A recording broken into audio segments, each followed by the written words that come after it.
विश्वेशलिंगसंभूतं विश्वविद्याविबोधकं विश्ववन्द्यं सदा वन्दे विश्वाराध्यं जगद्गुरु।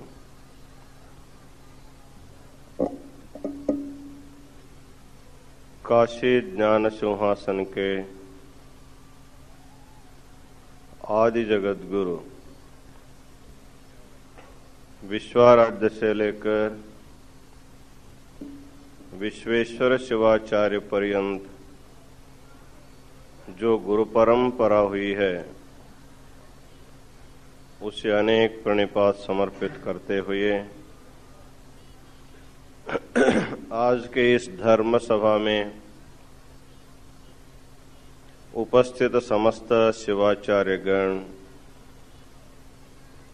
काशी वीरशैव विद्वत संघ के समस्त विद्यार्थी गण, कोटि बिल्वार्चन में सहभाग होने के लिए आए हुए विभिन्न प्रांतों के समस्त सद्भक्त गण और माताओं, इस पवित्र शिव के नगरी में विश्व शांति के लिए कोटि बिल्वार्चन का कार्यक्रम अव्याहत गति से चल रहा है। भगवान शिव आशुतोष है, उनकी आराधना जलधारा से, भस्म धारण से और बिल्व पत्र अर्पण करने से वो संतुष्ट हो जाते हैं।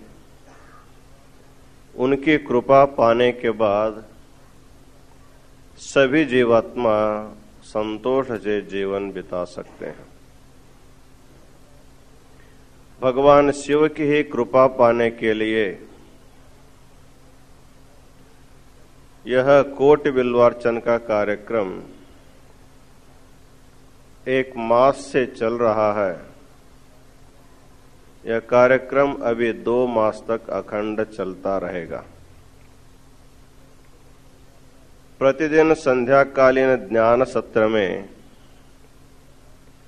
श्री सिद्धांत शिखामणि के ऊपर आप सब लोग आशीर्वचन सुनते जा रहे हैं। सिद्धांत शिखामणि में जो षटस्थल तत्व बताए गए उनमें मुख्यतः जो तीसरा स्थल है प्रसादी स्थल, उसके बारे में हम लोग विचार करते जा रहे हैं। प्रसादी स्थल में भी अनेक अवांतर स्थलों के बारे में विचार करते हुए कल शरणागत के बारे में हम लोग विचार करते रहे। उसी को शरण महात्म्य स्थल कहा जाता है। संसार में जीवात्मा को कभी न कभी किसी न किसी व्यक्ति के शरण में जाना पड़ता है। एक के लिए दूसरे की सहायता आवश्यकता होती है। कितना भी समर्थ व्यक्ति क्यों न होगा, वह पूर्ण रूपेण स्वावलंबी नहीं रह सकता है। किसी न किसी के शरण में उनको जाना ही पड़ता है। लोक में हम लोग देखते हैं कि बहुत से लोग अनेक लोगों के शरण में जाते हैं, रक्षा के रूप में, कुछ सहायता के रूप में। जब हमको शरण में जाना है तो सामान्य व्यक्ति के शरण में जाने की अपेक्षा सीधा सीधा भगवान के शरण में ही जाना चाहिए। इसी विषय को बताने वाला जो स्थल है उसका नाम शरण महात्म्य स्थल कहा गया है। इसमें एक महत्वपूर्ण श्लोक आता है,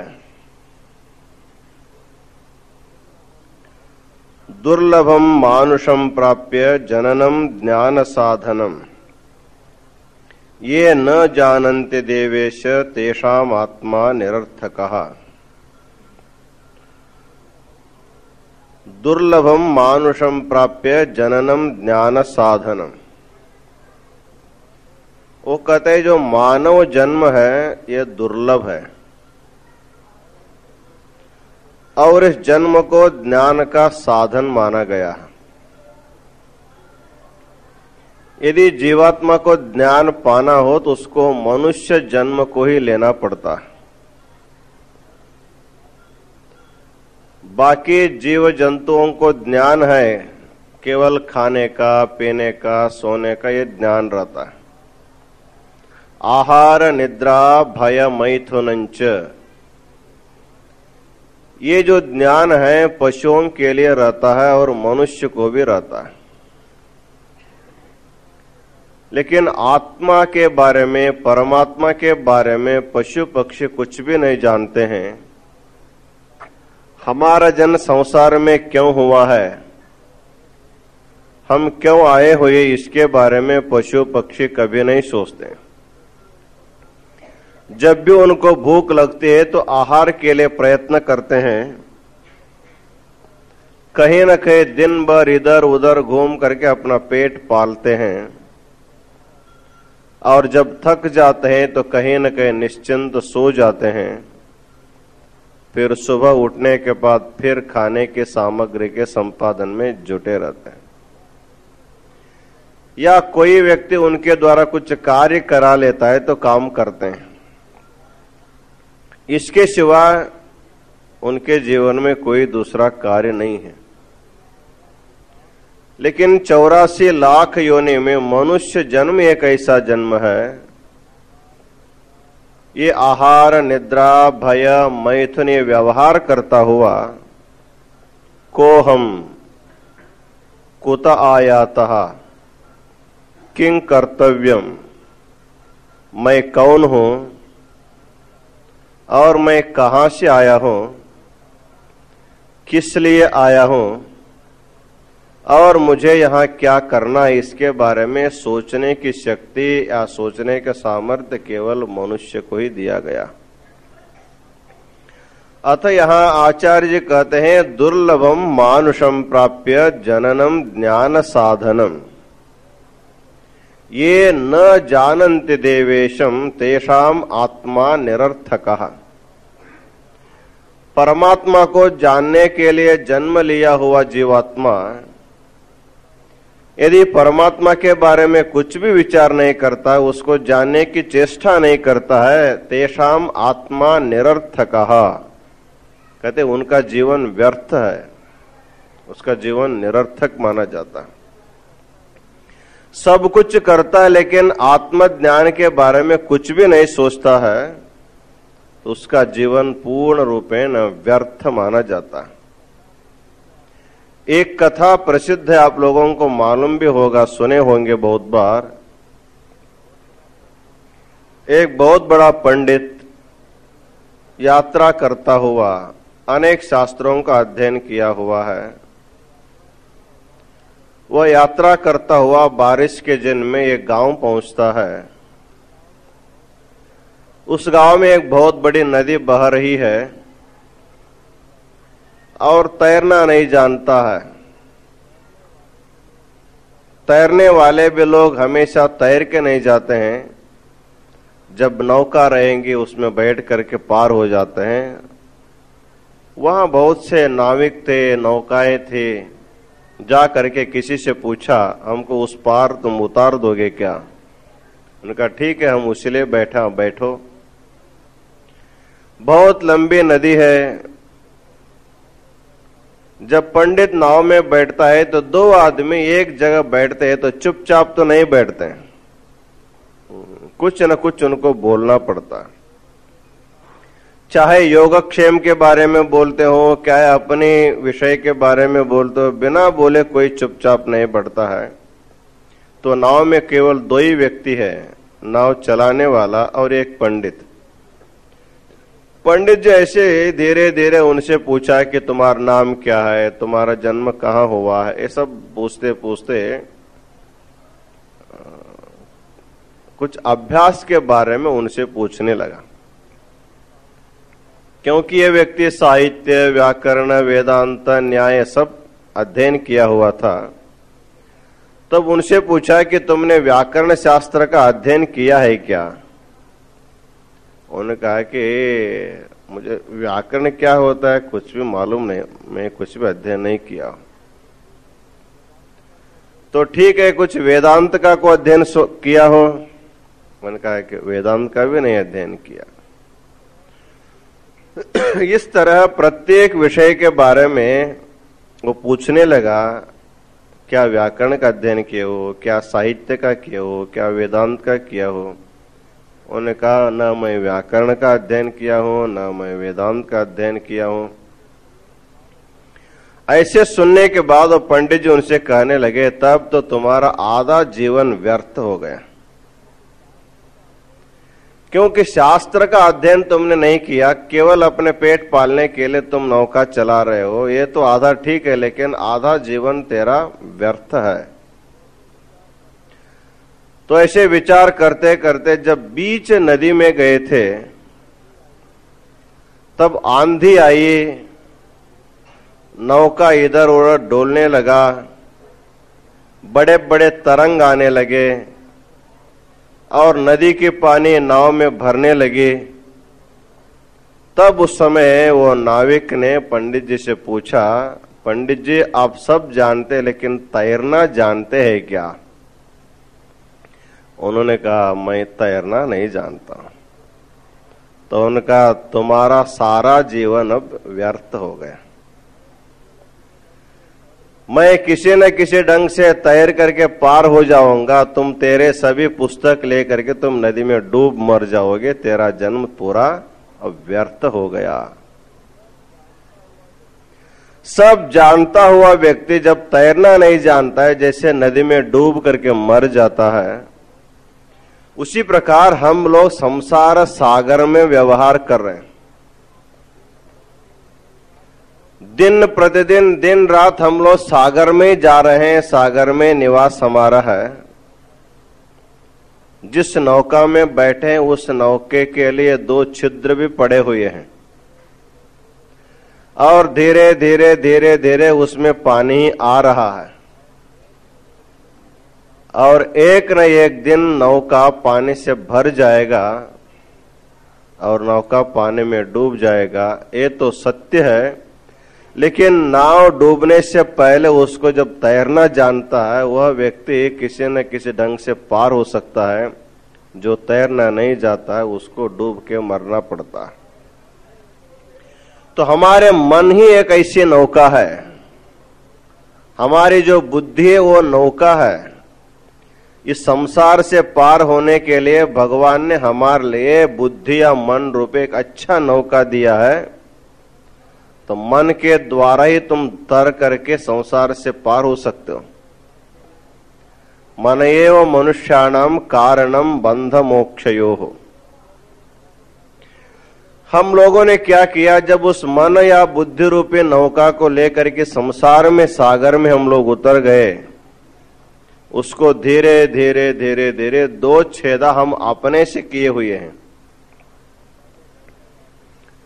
नौका में बैठा हुआ आदमी चुपचाप नहीं बैठा, वो धीरे धीरे उसको छेद किया।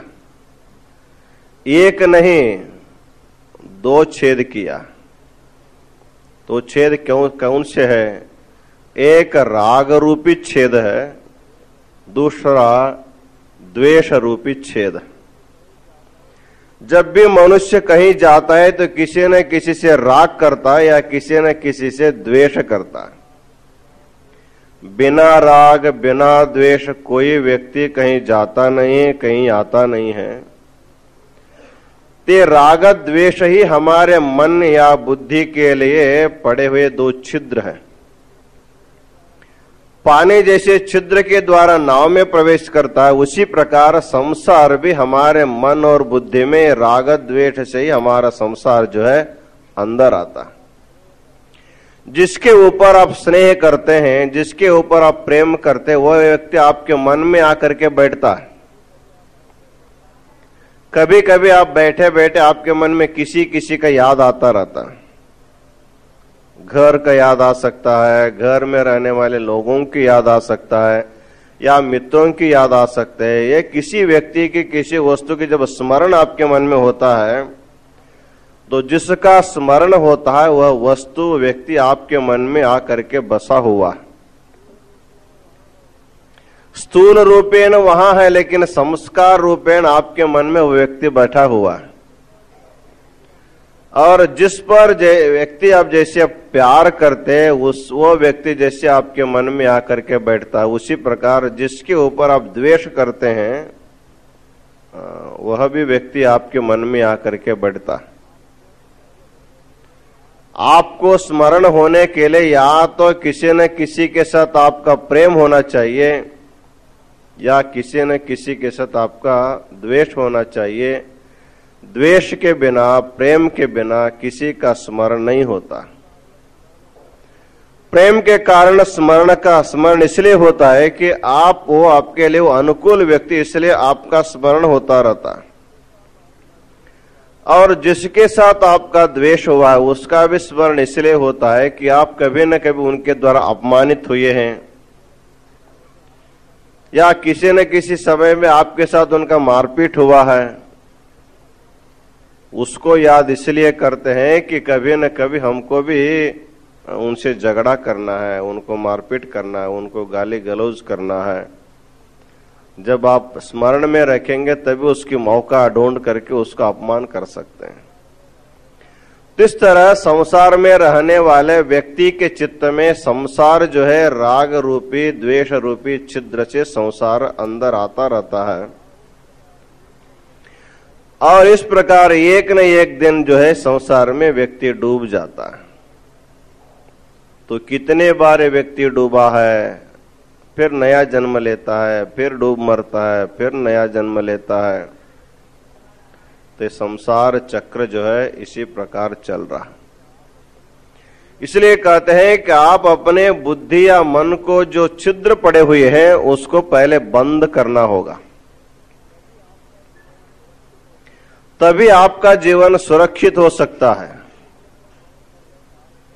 तो छिद्र को बंद करने का अर्थ है आप किसी के ऊपर अधिक स्नेह मत करो और किसी के ऊपर द्वेष ही मत करो।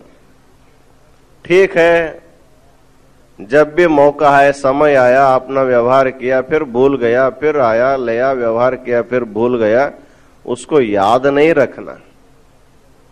जैसे आप लोग भोजन के लिए बैठते हैं, भोजन के लिए बैठते हैं तो केवल भोजन कर लेना, भोजन के बाद जो खाए हैं उसको भूल जाना, फिर दूसरे दिन खाने के समय में ही भोजन करना, उस समय उसका याद करना और अन्य समय में उसका स्मरण नहीं करना। लेकिन हम लोग ऐसा नहीं करते। भोजन करते समय जो जो खाते हैं वो दिन भर उसका स्मरण फिर करते रहते हैं, फिर करते रहते हैं। वो जो पहले दिन पदार्थ बना हुआ तो फिर बना ही नहीं है, वो कब बनेगा? क्योंकि मन में उसका स्मरण बैठा हुआ है। फिर उसको खाने की जब इच्छा हो जाती है तो मनुष्य बार बार उसका स्मरण करता है, हाँ उसको चाहिए, ये चाहिए, वो चाहिए। इस तरह संसार में आया हुआ जीवात्मा अपने राग के कारण, अपने मन में हुए द्वेष के कारण ही अपने संसार को अंदर लेता है और संसार में डूब करके कई बार मर जाता है। तो संसार सागर से पार होने के लिए जैसे तैरना जो जानता है उसी का जीवन जैसे सार्थक माना जाता है, उसी तरह यहाँ कहा जाता है ये देवेशम न जानन्ति तेषाम आत्मा निरर्थकः। इस संसार में आने के बाद, प्रपंच में आने के बाद जो परमात्मा का भजन नहीं करता है, उसके शरण में नहीं जाता है, तो सब कुछ करता हुआ भगवत भजन नहीं करता है, उसके शरण में जो नहीं जाता उसका जीवन जो है व्यर्थ माना जाता है। इसलिए अपने जीवन को सार्थक करने के लिए प्रत्येक व्यक्ति को अपने इष्ट के शरण में जाना चाहिए। इसी को बताने वाला जो स्थल है उसको शरण महात्म्य स्थल कहा जाता है। इसके आगे का स्थल आता है प्रसाद महत्व स्थलम। प्रसाद स्थल को समापन करते हुए प्रसाद की क्या महिमा है इसको बताते हुए कहते हैं, सदा लिंगैक निष्ठानम गुरु पूजानुषंगिणम प्रपन्नानाम विशुद्धानाम प्रसीदते महेश्वरः प्रसादोपि महेशस्य दुर्लभ परिकीर्त्यते घोर संसार संताप निवृत्तिर एन जायते। तो प्रसाद शब्द का अर्थ आप लोगों ने पहले सुन चुका है। तो प्रसाद का अर्थ है ईश्वर का जो अनुग्रह है उसी का नाम प्रसाद है। हम मंदिर में जाते हैं या मठ में जाते हैं, गुरु या भगवान के पास हम जाते हैं तो उनके द्वारा प्रसाद हम लोग स्वीकार करते हैं। तो प्रसाद का अर्थ जो है हम लोग साखर या किशमिश या ये लोग हम देते हैं, ये पदार्थ ही प्रसाद नहीं, उसके साथ गुरु की जो कृपा है, ईश्वर का जो अनुग्रह उसमें साथ मिश्र होने के कारण, गुरु कृपा से युक्त होने के कारण पदार्थ भी प्रसाद शब्द से संबोधित किया जाता है। वस्तुतः शिव का या भगवान का या गुरु का जो अनुग्रह है जो शिष्य के ऊपर या भक्त के ऊपर होता है वही वस्तुतः प्रसाद है। तो भगवान जब प्रसन्न होते तभी हमारे ऊपर उनकी कृपा होती है। जब भी कोई छोटे बच्चा आकर के किसी गुरु को नमस्कार करता है तो गुरु अपने हाथ को उनके मस्तक पर रखता है, तो अपने आप हाथ जैसे अपने मस्तक पर आ जाता है तो समझना चाहिए हमारे ऊपर उनकी कृपा हो रही है। हाथ वही है। जब व्यक्ति को क्रोध आ जाता है वही हाथ क्या करता है, थप्पड़ पर आता है। हाथ वही है। आपके शरीर पर हाथ रखने की पद्धति दोन है। क्रोध से आविष्ट व्यक्ति आपके शरीर पर हाथ रखता है, ऐसे प्रेम से नहीं रखता है। वो हाथ रखते आपको रोना पड़ता है, वो भी एक प्रकार का हाथ ही है। लेकिन वही व्यक्ति कभी कभी आपके ऊपर जब संतुष्ट हो जाता है तो बहुत स्नेह से, बहुत धीरे धीरे से आपके शरीर पर हाथ रखते जब फेरने लगता है तो उसमें इतना आनंद हो जाता है कि उस आनंद का वर्णन करना संभव नहीं है। इसी प्रकार गुरु की कृपा या भगवान की कृपा पाने के लिए हमको उनके शरण में अनन्य भाव से जाना चाहिए। गीतादि शास्त्रों में कहा गया है कि अनन्यास चिंतयन्तो माम ये जना पर्युपासते तेषाम नित्याभियुक्तानाम योगक्षेमम वहाम्यहम्।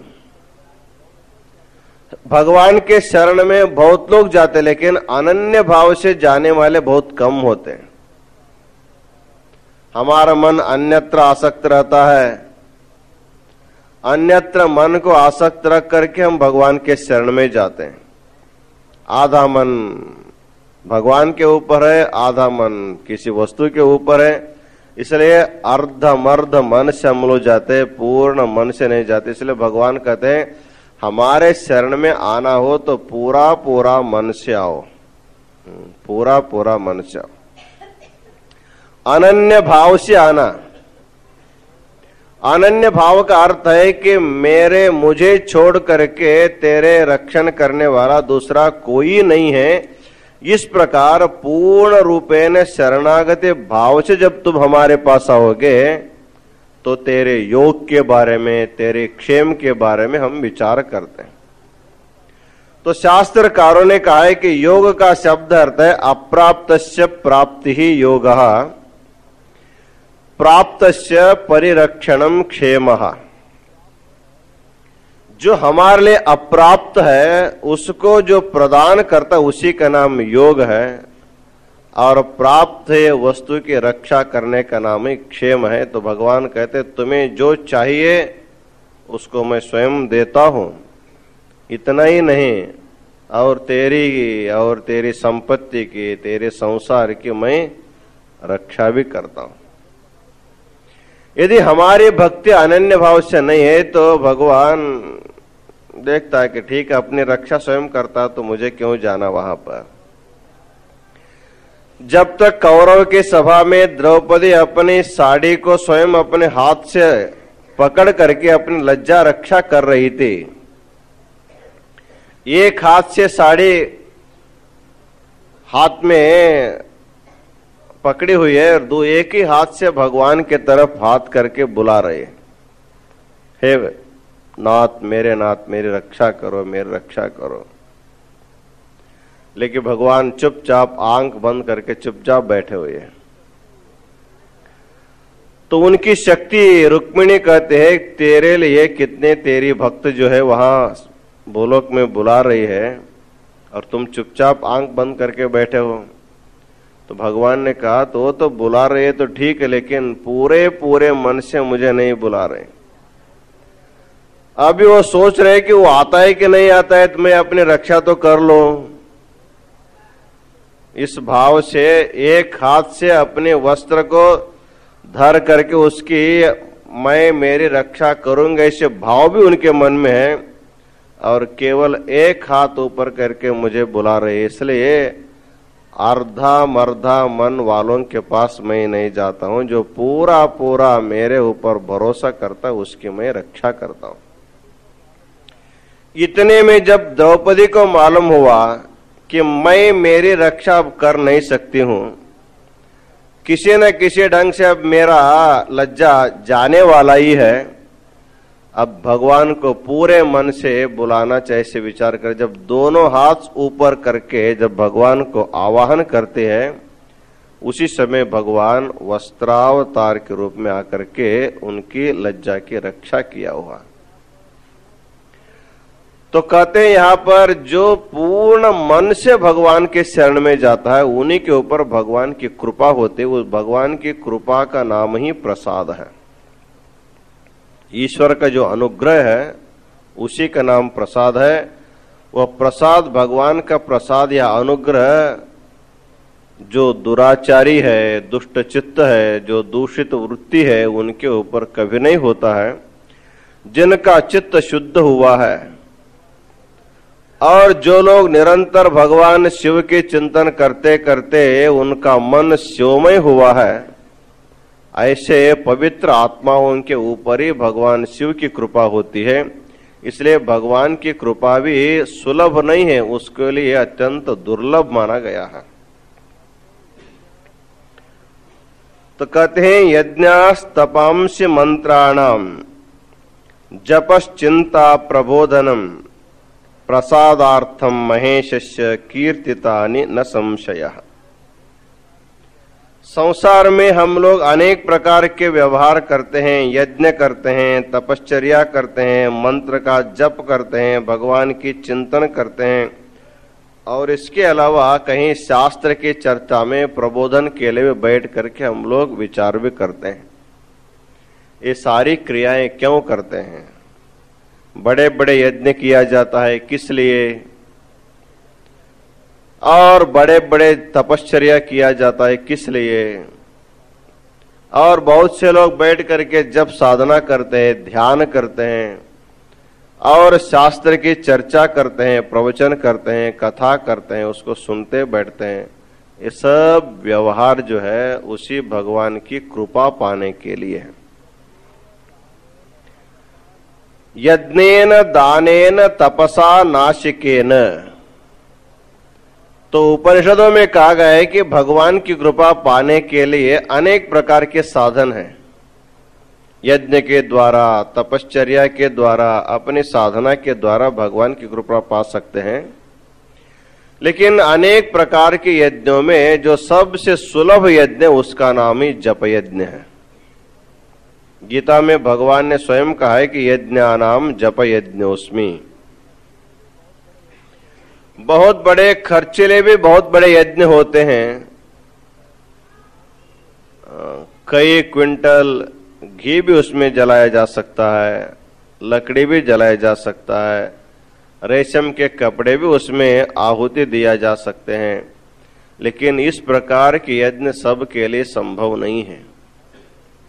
जिसके पास अत्यधिक धन है वही व्यक्ति उस प्रकार के यज्ञ कर सकता है, लेकिन यज्ञ करने का अधिकार मानव मात्र के लिए है। प्रत्येक व्यक्ति यज्ञ कर सकता है, लेकिन उस प्रकार के यज्ञ करना संभव नहीं होगा। तो कम से कम सब के लिए सुलभ जो जप यज्ञ है, सुलभ रूपी जप यज्ञ करने के लिए प्रत्येक व्यक्ति समर्थ होता है। अतः इस यज्ञ के द्वारा, पूजा के द्वारा, तपश्चर्या के द्वारा या शास्त्र चिंता के द्वारा हमको दूसरी कोई इच्छा नहीं होनी चाहिए। केवल भगवान की कृपा हमारे ऊपर मिले, उनकी केवल प्रसाद हमें प्राप्त हो जाए। बहुत से लोग भगवान की कृपा के बजाय सांसारिक सामग्री की इच्छा करने वाले बहुत होते हैं। कुछ भी छोटा छोटा पूजा करते हैं तो उसमें इतना लंबा चौड़ा संकल्प बोला जाता है, मुझे वो चाहिए, मुझे ये चाहिए। पूजा इतना है और मांगना जो है बहुत लंबा चौड़ा लिस्ट हमारे पास होता है। तो भगवान सोचते हैं करता है थोड़ा और मांगता है ज्यादा। मनुष्य की प्रवृत्ति ऐसी होती है, कर्म कम करना चाहता है, फल अधिक पाना चाहता है। इसलिए भगवान ने कहा है तुम फल की आशा छोड़ दो, फल की चिंता ही छोड़ो। तुम्हारे लिए कौन फल देना चाहिए मैं जितना जानता हूं उतना तुम नहीं जानते हो। बहुत से लोग बड़ी बड़ी तपश्चर्या करके भगवान से बहुत कुछ मांग करके स्वयं फंस गए। इसलिए मांगना हो केवल उनकी कृपा मांगनी चाहिए, और वो चाहिए ये चाहे वस्तुओं को मांगने जाएंगे, ठीक है कभी कभी आपको वस्तु मिल सकता है, लेकिन जब भगवान की कृपा हो जाएगी आपको सब का सब मिल सकता है। एक व्यक्ति जो है एक आम के पेड़ के नीचे खड़ा है, बहुत से आम्र फल पके हुए हैं पेड़ में,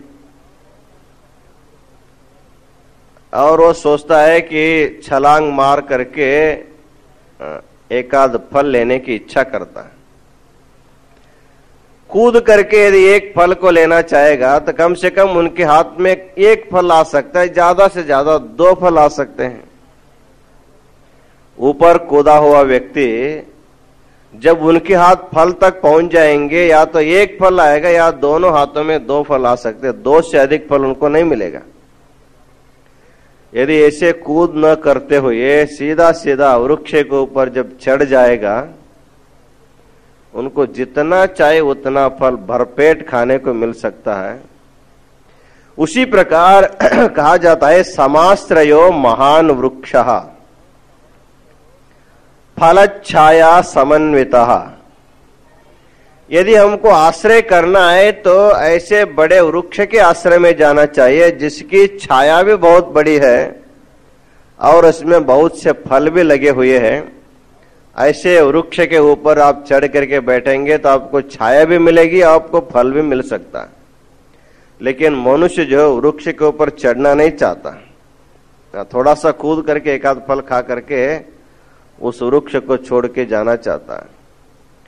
इस प्रकार संसार में आए हुए प्रत्येक जीवात्मा केवल फल की तरफ उनकी दृष्टि है, वृक्ष की तरफ उनकी दृष्टि नहीं है।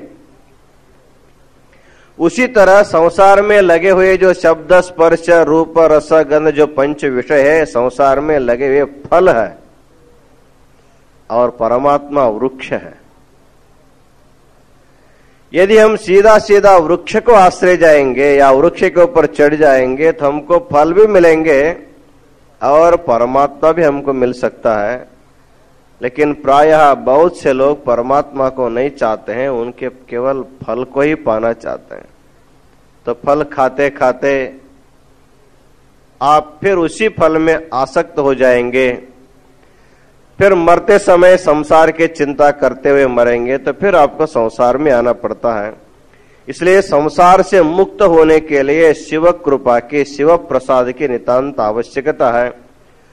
तो ईशा श्वेता श्वेतर उपनिषद में कहा गया है, यदि कोई व्यक्ति अपनी सामर्थ्य से मुक्ति पाने की इच्छा करता है, ईश्वर की कृपा की मुझे कोई आवश्यकता नहीं है, मैं अपने सामर्थ्य से अपनी साधना के द्वारा मैं मुक्त हो जाऊंगा, ऐसे यदि कोई सोचता है तो उनका सोच जो है वो हास्यास्पद माना जाता है।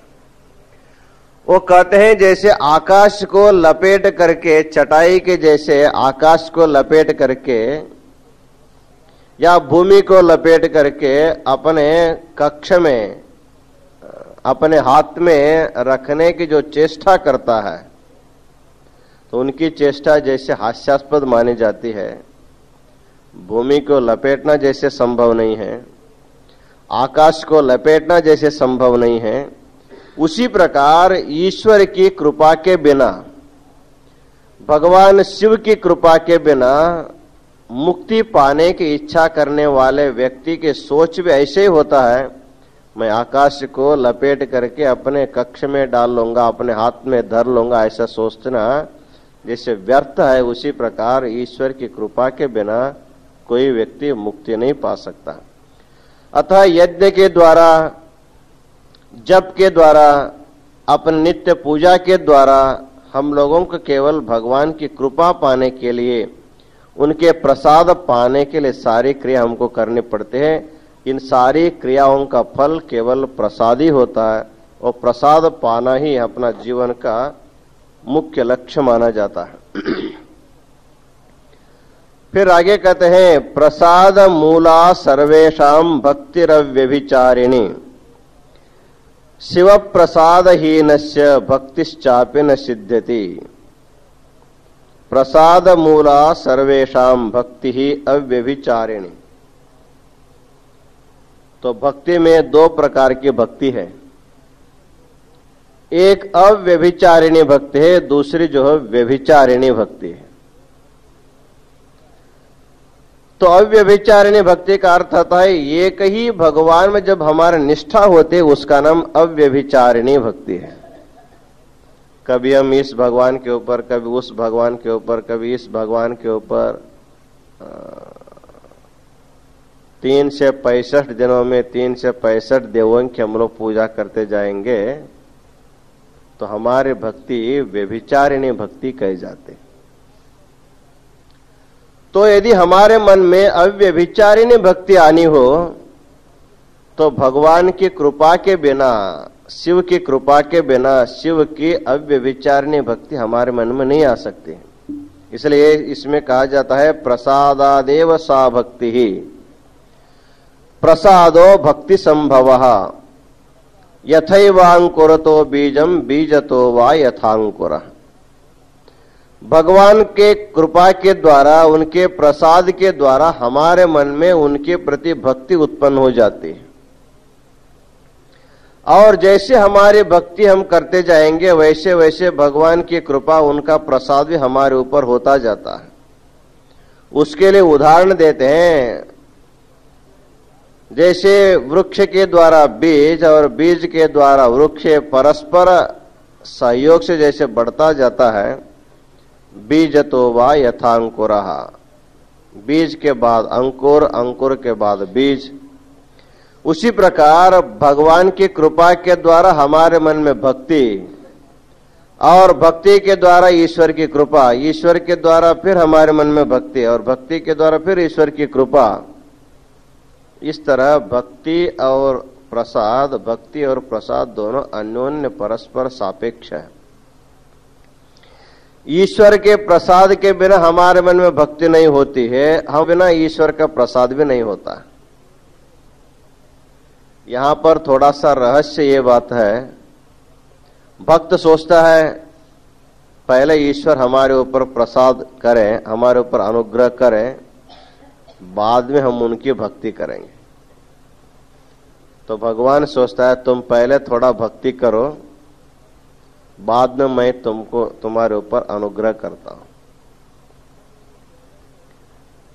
इस तरह यदि दोनों में हट आ जाए, पहले तुम करो ऐसे यदि एक बार विवाद हो जाता है तो वहां पर कुछ भी नहीं होता, केवल विवाद ही हो जाता।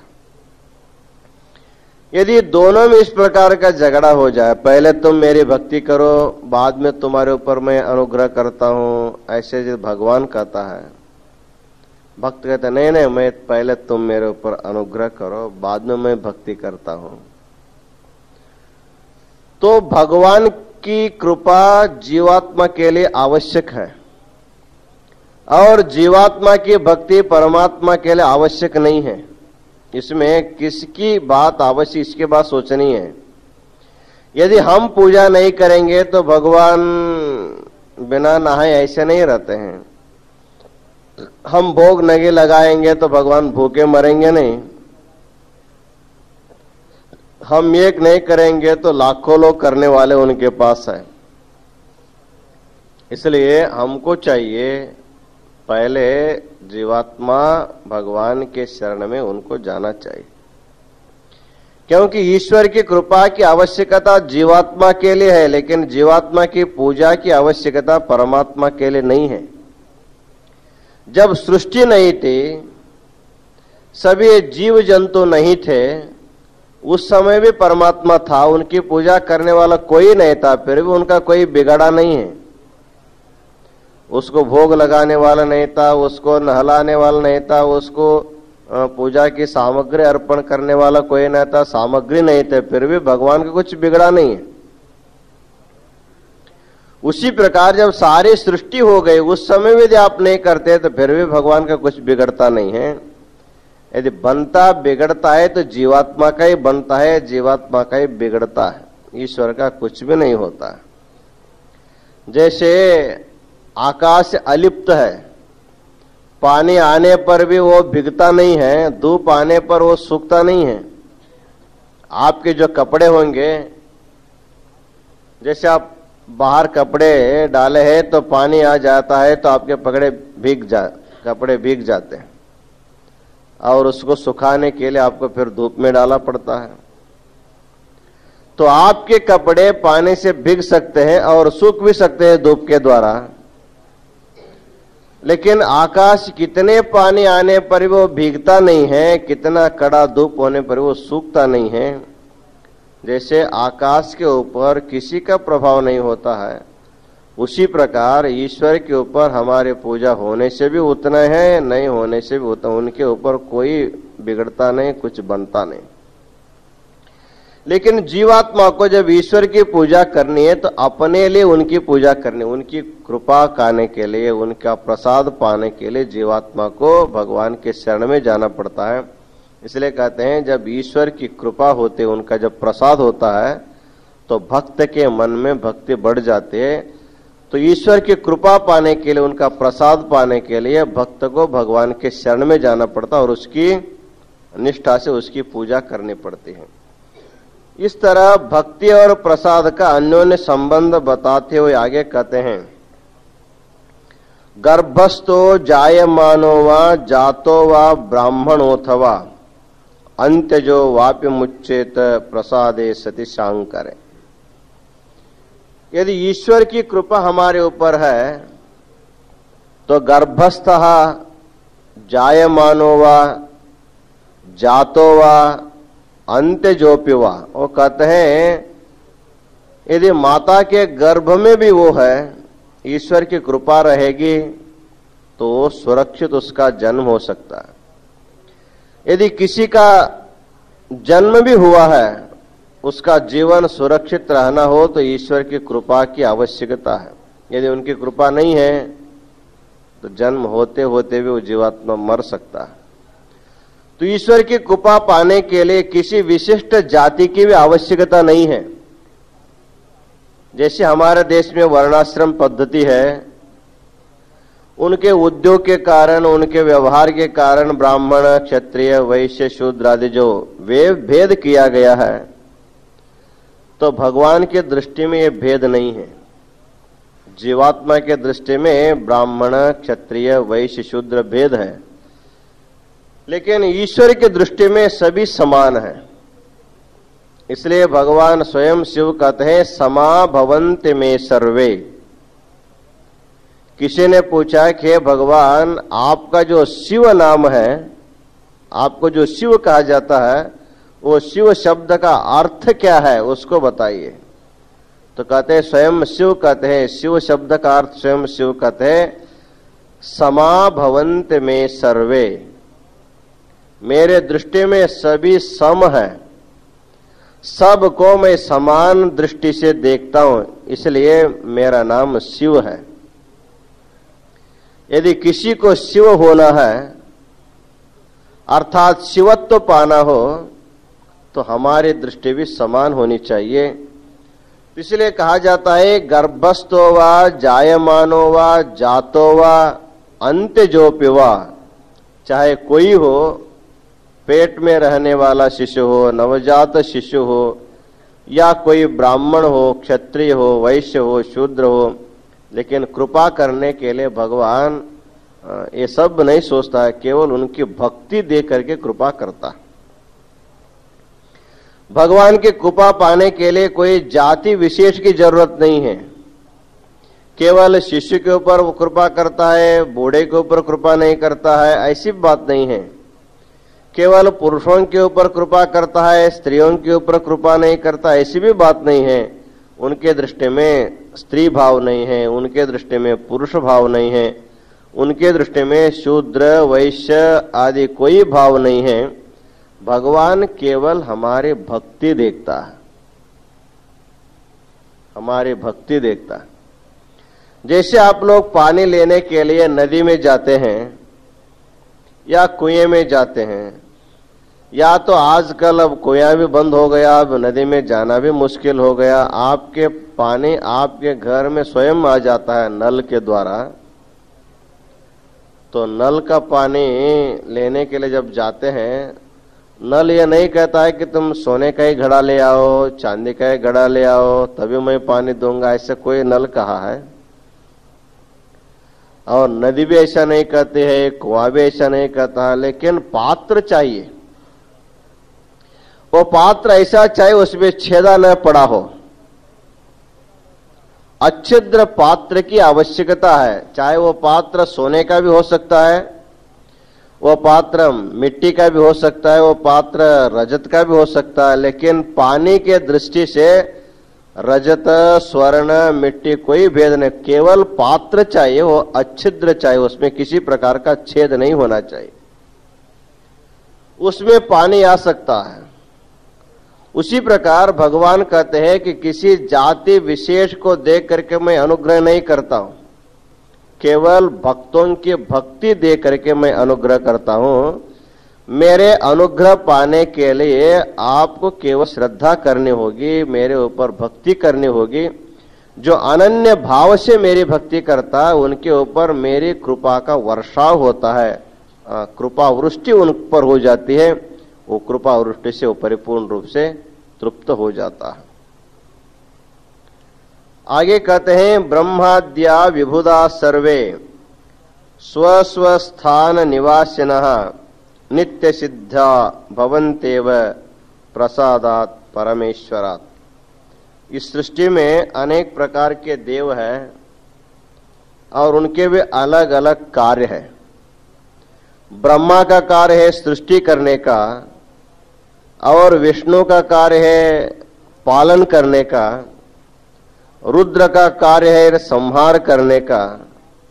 ये जो ब्रह्मा विष्णु आदि जितने भी देवी देवता हैं, और जो जो अपने कार्य करने के लिए समर्थ हो गए हैं, इसका कारण क्या है? ब्रह्म सृष्टि करने के लिए समर्थ हो गया, विष्णु भगवान जो है सारे सृष्टि को पालन करने के लिए जो समर्थ हो गया, ये सामर्थ्य कहां से प्राप्त हुआ? तो कहते हैं वही भगवान शिव के कृपा से ही ब्रह्मा जो है सृष्टि करने का सामर्थ्य पाया हुआ, और स्वयं विष्णु भगवान जो है इसी चातुर्मास में भगवान शिव की अर्चना जो है प्रतिदिन 1000 कमल पुष्पों के द्वारा किया था।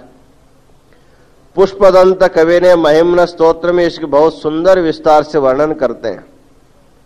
हिमालय में भगवान विष्णु हरीश्वर शिवलिंग की स्थापना करके तो इसी चातुर्मास में जो है 1000 कमल पुष्पों के द्वारा उसकी अर्चना करता था।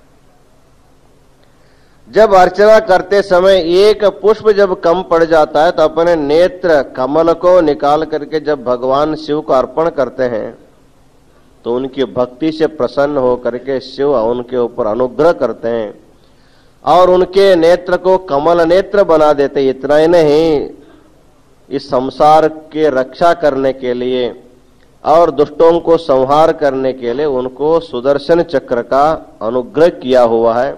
ऐसी कथा पुराणों में आते हैं। इस तरह संसार में एक देव नहीं, दो देव नहीं, हिंदू संस्कृति में 33 करोड़ देवों को मानने वाले हम लोग हैं। तो सभी देवी देवताओं को अनुग्रह करने वाला एक ही भगवान वही शिव है।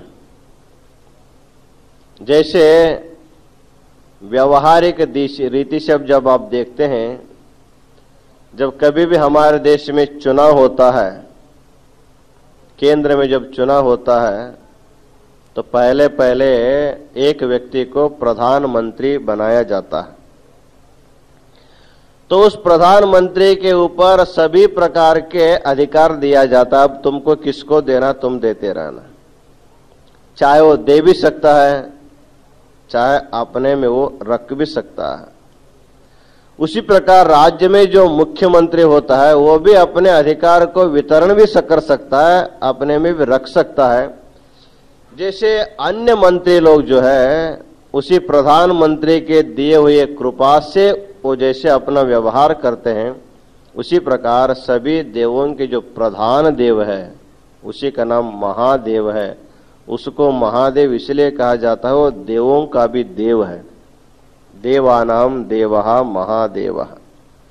सभी देवी देवता उसकी अर्चना किए हुए हैं। इसलिए कहते हैं ब्रह्मा सृष्टि करने का सामर्थ्य, विष्णु पालन करने का सामर्थ्य जो पाया हुआ है उसी भगवान के प्रसाद से, शिव की प्रसाद से पाए हुए हैं।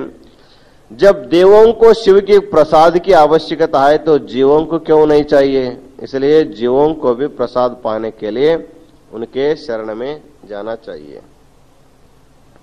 तो आगे कहते हैं प्रसादे शांभवे सिद्धे परमानंद कारणे सर्वं शिवमयम विश्वम दृश्यते नात्र संशय। तो हम लोग भगवान के प्रसाद पाने के लिए क्यों जाना चाहिए? ईश्वर का अनुग्रह, शिव की कृपा हमारे लिए क्यों चाहिए? तो कहते हैं संपूर्ण विश्व को यदि शिवमय आप देखना चाहते हैं तो उसकी कृपा के बिना आप शिवमय नहीं देख सकते। संसार को शिवमय देखे बिना जीवात्मा शिव नहीं होता। आत्मवत् सर्वभूतानि यह पश्यति सपंडिता। जो ज्ञानी व्यक्ति होगा अपने जैसे संपूर्ण विश्व को देखता है, अपने को शिवस्वरूप मानता हुआ सारी सृष्टि का शिवस्वरूप मानने के लिए वैसे दृष्टि यदि हमको प्राप्त होना हो तो शिव कृपा के बिना शिव दृष्टि हमें प्राप्त नहीं होती है। इसलिए शिव प्रसाद का एक महत्वपूर्ण कार्य होता है कि शिव प्रसाद के द्वारा जीवात्मा संपूर्ण विश्व को शिवमय देखता है। यत्र यत्र मनो याति तत्र तत्र ब्रह्म दर्शनम। जहां जहां हमारे चित्त की वृत्ति जाती है, जिधर भी हमारी दृष्टि जाती है, उधर सब के तरफ हमारे दृष्टि किधर भी जाएगी उधर संपूर्ण विश्व को शिवमय देखने की जो शक्ति यदि हमको पाना हो तो शिव प्रसाद के बिना प्राप्त नहीं होता है। अतः कहा जाता है कि शिव प्रसाद पा करके संपूर्ण विश्व को आपको शिवमय रूप से देखना है। तो आगे बताते हैं संसार चक्र निर्वाह निमित्तम कर्म केवलम प्रसादेन विना शंभो न कश्यापि निवर्तते। बहुनात्र किमुक्तेन नास्ति नास्ति जगत्त्रये समानमधिकं चापि प्रसादस्य महेशितुः। इस संसार चलने के लिए भी ईश्वर की कृपा चाहिए और संसार से पार होने के लिए भी ईश्वर की कृपा ही चाहिए। इसलिए बहुत से लोग हमारा संसार ठीक चले इतना ही सोचते हैं, हमारा संसार ठीक चले, हमारे बाल बच्चे सुखी रहे, हमारा व्यापार उद्योग अच्छा रहे, हम जितना दिन रहेंगे उतना दिन निरोगी रहे, हम लोग सुखी रहे। हाँ, इतना ही इच्छा करने वाले बहुत लोग हैं। लेकिन भगवान कहते केवल इतना ही इच्छा मत करो, और भी थोड़ा इच्छा करो कि मेरी दृष्टि शिवमय हो जाए, संपूर्ण विश्व को मैं शिवमय देख सकूं। ऐसी जब तुम इच्छा करके मेरे शरण में आओगे, मैं वैसी दृष्टि दे देता हूं। तो भगवान संपत्ति भी देता है, भगवान शिव दृष्टि भी देता है। जिसके ऊपर उनका अनुग्रह होता है दो ही दे सकता है, आपको संपत्ति भी देगा और आपको शिव दृष्टि भी देगा। लेकिन केवल संपत्ति पा करके संतृप्त नहीं होना चाहिए, क्योंकि संपत्ति हमारे साथ कभी आने वाला नहीं है, कभी न कभी हमसे छूटने वाला है। इसलिए भगवान से मांगना हो तो ऐसी वस्तु मांगनी चाहिए जो हमसे कभी न छूटे। इसलिए आप लोगों को भगवान से प्रार्थना करना है कि केवल हमें संसार की सामग्री मत देना, और साथ ही साथ हमारी दृष्टि तो बदल देना, जिस बदल दृष्टि के कारण हम संपूर्ण विश्व को शिवमय देख सकते हैं। इस तरह कहते हैं बहुनात्र की मुक्तेन। अब इतना बताते बताते बताते कहते हैं अब जितना बताना प्रसाद की महिमा, वो कहते हैं इस संसार में प्रसाद के समान भी कुछ दूसरा वस्तु नहीं है, और प्रसाद से बढ़कर भी कोई वस्तु नहीं, समान भी नहीं है और अधिक भी नहीं है। तो समान और अधिक प्रसाद ही तो है, उससे समकक्ष भी कोई वस्तु नहीं है और उससे बढ़कर भी कोई वस्तु नहीं है।